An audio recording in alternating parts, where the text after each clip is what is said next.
on the safe side and just not complaining.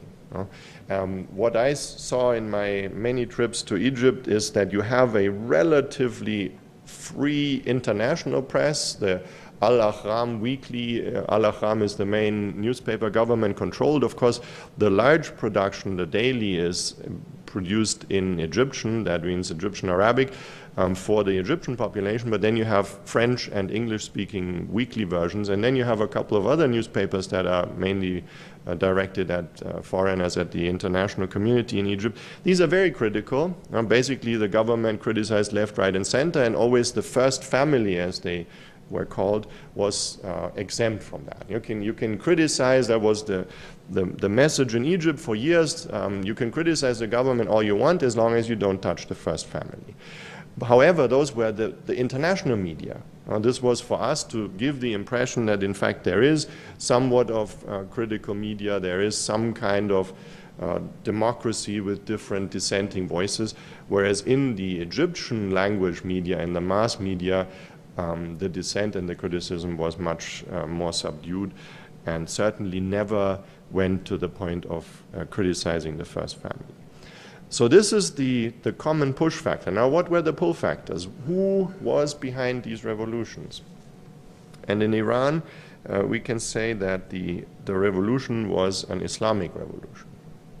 Was religiously motivated, was triggered by the return of Ayatollah Khomeini from exile in France, who then basically called for a return to Islamic values and a displacement of the corrupt Western government, and this was taken up by the masses, and they swept away the Shah and his government and his cronies. And if you look in Iran today, the interesting thing was that in the fall of 2009, when Iran had elections, Ahmadinejad, the current president, was accused of fairly widespread electoral fraud. And I think the man was just scared. He didn't have to do that. And it became visible because they falsified the results in the towns. And in the cities where we do have a middle class, where we have better educated people, the support for the current government in Iran is the lowest. If you look at a nationwide opinion poll, if you had objective data, my estimate would be that about 50 to 55% of Iranians would support the current government in Iran. So that we are not going to see a wide popular uprising against this government. We can see demonstrations by the middle class in the towns, but it won't be supported in the rural areas. And in fact, if they don't falsify the results, they will still be in power afterwards. I would be surprised if they were not. Now, if we compare that to Egypt, the support for the Mubarak regime is hard to estimate because we don't have those opinion polls. But from what we could see, Mohamed, you may disagree, but I would say 95% of the people were no longer supporting the government when the revolution started. Very, very few people would speak up. Now, does that mean if we had completely free elections next Tuesday or next Sunday or next Friday or whatever it would be, that we would see 95% voting for, well, who would they be voting for? Who is now running for government? Well, parties have yet to be created. We had in Egypt a one-party system for decades. No political parties were tolerated. Basically, no civil society organizations at all were tolerated. We were trying for the last 2 years to register an NGO for our program there, and it's extremely difficult to do that. You can't just say we want to help not even, we never even said we want to support democracy, and we just said we want to educate Egyptian lawyers. And that's a problem because generally NGOs are frowned upon or were frowned upon, and in particular NGOs with any kind of foreign money, foreign resources, foreign support. Now in Libya, who is driving the revolution? Have you heard the middle classes demonstrating in the streets? My proposal is that in Libya we see a situation where one military dictatorship is going to try and take over from another military dictatorship, and the driving force behind that is the money, the oil money. One faction in Libya has been appropriating that oil wealth for the last 30-something years, and now there is a book about Kenya that has the title, "It's Our Turn to Eat."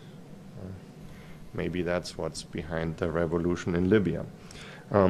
Now, what distinguishes the country? I've said it a little bit. We had a common feature in Iran and Egypt, and we still have that. Namely, both of these countries have been integrated into the globalizing world.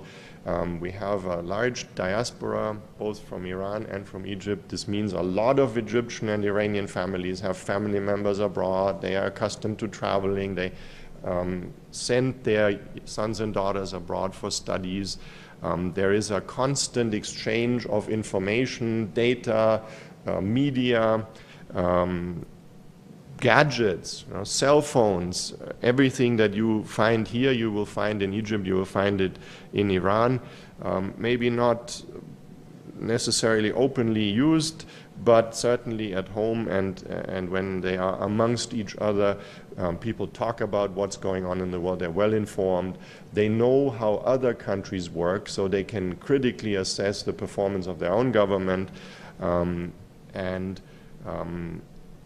This is not the case in Libya. This is really different in Libya because Libya has now been living under international sanctions for many, many years. Libyans have not studied abroad. Libyans do not have family abroad, do not have a constant flow of people and information and goods and services back and forth.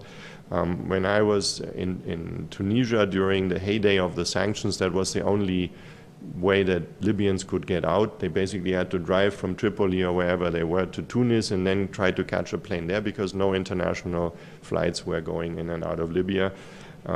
Libyan assets were frozen. There's no money. If you have no money, you can't study abroad. You can't buy books and magazines abroad. You can't subscribe to satellite services that would get you international news. And this is also one of the factors why the general population doesn't play a significant role in the current revolution in Libya. The problem that we have and why Iran and Egypt are both a bit unpredictable, and that is if we now go the democratic way in Egypt, which clearly is the intention, and there will be elections, multi-party elections, what is the role of the poor, uneducated masses in Egypt going to be? What we have seen, the very smart, sophisticated demonstrators who know how to use technology, how to formulate their demands, and how to appeal to the worldwide audience for support, this is not the average Egyptian. These are the best and brightest in Egypt, of which there are quite a few, but once you give one person one vote to every adult in the country, you may get surprising results. What's going to happen next? Of course, this is anybody's guess. We hope to be able, with this event tonight, to make some somewhat intelligent guesses, and we invite you to participate in the discussions to come. I think I'll just stop here. I've taken more than my fair share of time. Swadish, I think you are next.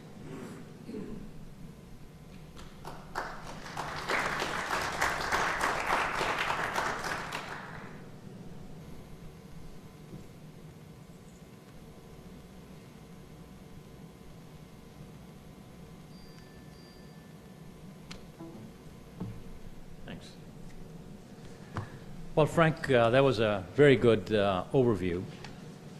In view of the fact that the time is passing very quickly, I'm going to confine my remarks to kind of two areas where we should expect some legal changes in the on the Egyptian front, and these are, I suppose, issues that need to be handled sooner than later. As Frank alluded, there are, for example, right now there are the constitutional amendments that have been proposed. The Constitution, which dates back to the current Constitution, which dates back to '71, has been suspended, and that's and the emergency rule that it was connected with is no more. So the Supreme Council of Armed Forces, which took over power from Mubarak, is the one that's directing all of these changes, and there will be a constitutional conference that will get the delegates together, and my understanding is that the constitutional conference will take place after the elections in September. So this constitutional convention is then going to determine what kind of constitution will replace the one that was fashioned in 1971. And there are these weighty issues. Constitutional conferences are never easy. But in the Egyptian context, as Frank told us, that 10 to 15% of the population are Copts. So in the preservation of rights for the minorities, what kind of provision makes sense from the Egyptian standpoint in the Constitution? There's already tension. There has been tension between the Copts and the Muslims for a long time, and some of that has come to the fore. Frank, you're right that during the revolution, during the demonstrations in Tahrir Square, there was an enormous amount of unity between all the religious groups, and you could see the Christian crosses and the Muslims kind of hugging, and they were one. They said, this is a revolution for the nation. This is not a Muslim revolution. So while that is so, at the other end, I think it was in February, towards the beginning of February, I think that there was a church that was burned in the southern part of Cairo. So there are these tensions. The question is, how is the Constitution going to will address these issues? And it gets down to the very fundamental aspects that need to be addressed in the Constitution. If you have one man, one vote, then the majority rules. What are the rules by which the majority, in fact, makes sure that there is these freedoms that, for example, are embedded in our Bill of Rights, available to the minorities as well. Another one is how to have free and fair elections. How are they assured? And if you look at our system, it took us a very long time to get that straightened. So Egypt is, with all the thinking that's around, it's going to take time for that to sort out. Then the second thing that kind of worries me, and we were upstairs with one of the postgraduate students here from Egypt. There is the nefarious corruption. Corruption is rife in Egypt. So that's one thing that needs to be taken care of sooner than later. And the corruption is at the higher levels, but it also goes down to the lower levels, in the bureaucracies, whenever the population interacts with the bureaucracy. Not that Egypt doesn't have anti-corruption laws. There are anti-corruption laws, and they actually have criminal sanctions for bribing government officials, for example. However, they are not largely enforced, and when enforcement takes place, it is politically motivated. So these laws are used to ferret out those who oppose the regime, and they're applied selectively. But for the most part, they are not enforced. So there needs to be a mechanism where these laws against corruption are enforced. Now, that gets more complicated in the current Egyptian situation, because the prosecutors, the prime minister has assured that every Egyptian who has stolen from Egypt will have to pay the monies back, and they're going to be prosecuted. They'll be behind bars. Now, something like 2 200 to 300 families in Egypt control a very, very large portion of Egypt's economy. Now you drag about 100 of them and put them under investigation and with a view to prosecuting them. You can see that investment from these large businesses comes to a complete standstill. In fact, one of them, Nehf Swadish, who in fact sided with the revolution at the time that it occurred, now is saying that there is a witch hunt for the businesses. So in the revolution, many business assets were lost. The two that I kind of remember are the steel factory in Alexandria, which was a monopoly, and the entrepreneur that started the steel factory, in fact, is in prison awaiting, I suppose, trial. There was a large Carrefour's store in Mahdi that was looted and hasn't been replaced. So there is the revolution, because of destruction of these assets, created unemployment. Add to that foreign investment, of course, in these circumstances comes to a complete standstill. Tourism, which is a large component of Egypt's economy, is almost at a standstill. And now you're going to have these anti-corruption trials, and from a political standpoint, maybe, they would, the politicians would like to have it go for a longer period of time.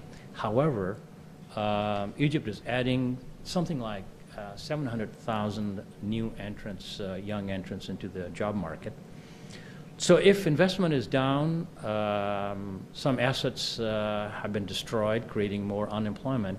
There are these pressures that are going to be even greater as we go forward.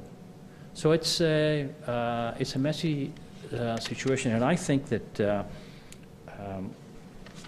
while the excesses of the past regime needs to be brought to folks need to be brought to justice, as Mohamed is going to tell us what his view is on that.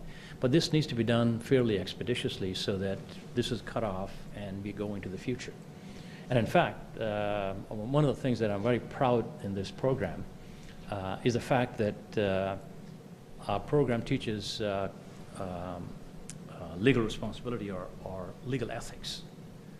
In the Egyptian system, the students don't ever come across a course that says it's legal ethics or professional responsibility. And that needs to be taught with, like, for example, it's taught in the United States. It's a mandatory course. Everybody has to take it because whether you are a lawyer or a prosecutor or a judge, there are these code of ethics that applies.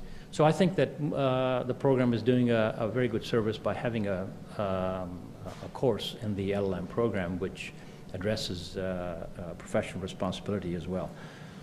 So to conclude on this aspect, there needs to be fairly expeditious and quick trials so that this chapter of Egypt's history is put behind and that the economic activity can go forward. Of course, that assumes that there would be political stability.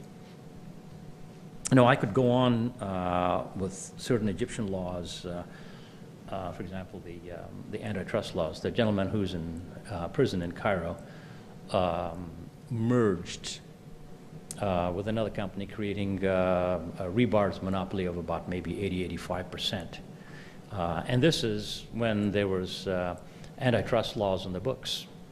But the antitrust laws are not administered because of these relationships, etc., and it doesn't have the teeth. So laws like that need to be strengthened if Egypt is to imbibe free enterprise, in its fullest extent.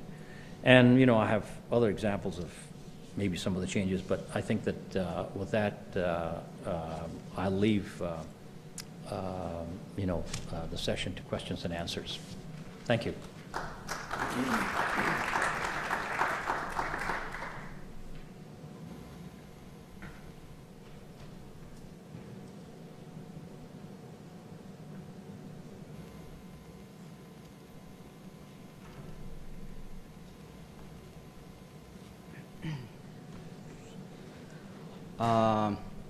Thanks, Frank, for giving this nice presentation. Thanks, Professor Kalsi, as well, for giving this nice presentation.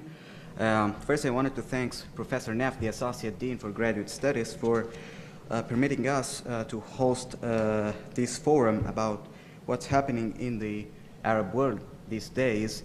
And also, I wanted to thank the Office of International Affairs for organizing this event. We're gonna just concentrate on the Egyptian revolution, and thanks, Frank, for giving us an idea about Libya and what's happening in Iran. And there is a fact, really, it's represent a good thing in the Egyptian history, that most of the Egyptians right now are cross-cutting the generational, religious, and economic lines without a charismatic leadership in order to face a corrupt regime, for asking the falling down of Mubarak regime, as he represents one of the main corrupt sample in the Egyptian history. Demonstrations takes place in Tahrir squares, as you see, in that Muslims, Christians are standing together. You see many women with and without hijab are standing with younger and older women, intellectuals, blue-collar workers, rich and poor. There is no, there is no difference between anyone, just reflecting and standing, defending for the same values and principles, which represents a political and social transformation within the whole regime. On the contrary, you will gonna see that the violence had been take place by the government, and the pro-government precautions had been taking place against demonstrators in Tahrir squares. Even attacks have been practiced on the foreign media in order to try to make them silent from showing the truth of the corrupt regime. You will gonna see that in the last 20 years, the corruption had been reached its extraordinary levels, especially when Mubarak ruling the country. Although corruption is start from Nasser, Sadat, and then Hosni Mubarak, but it's really reached its extraordinary levels during his regime. You can imagine that, I can say maybe 80 to 90% of Egypt's wealth have been concentrated in the hands of 200 families, enabled and protected by the government itself. On the other hand, since 1971, from Sadat ruling the country and then Hosni Mubarak, both try to use the police power and extend their power to an absolute manner and absolute way to preserve and enhance their grasp to the country and to support the creation of the corrupt regime. You can't imagine to what extent the authority of the police had been practiced by these officers in Egypt. You're gonna see them that they do torture, they practice barbarity, they killing. And you're gonna see that people sometimes disappeared, killing in the police stations itself.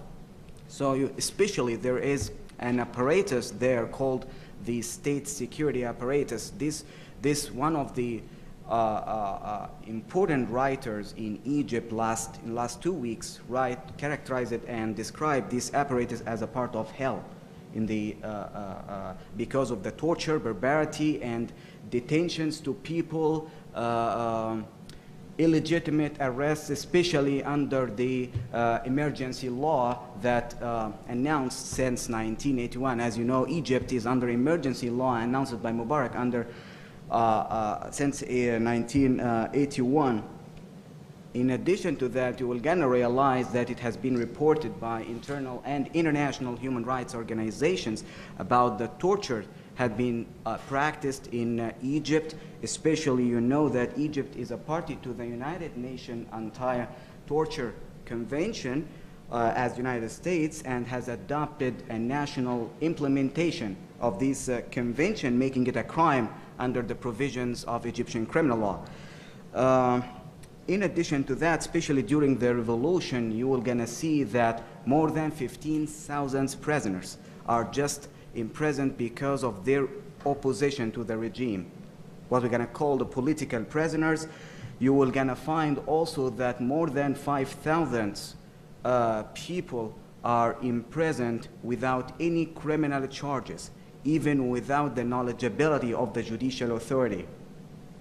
All of that lead to the mishandling of the public safety, the high rate of visible criminality, especially in the latest days. You know that a lot of people try to create a criminal bans and thugs and illegitimate acts against the unarmed civilian people.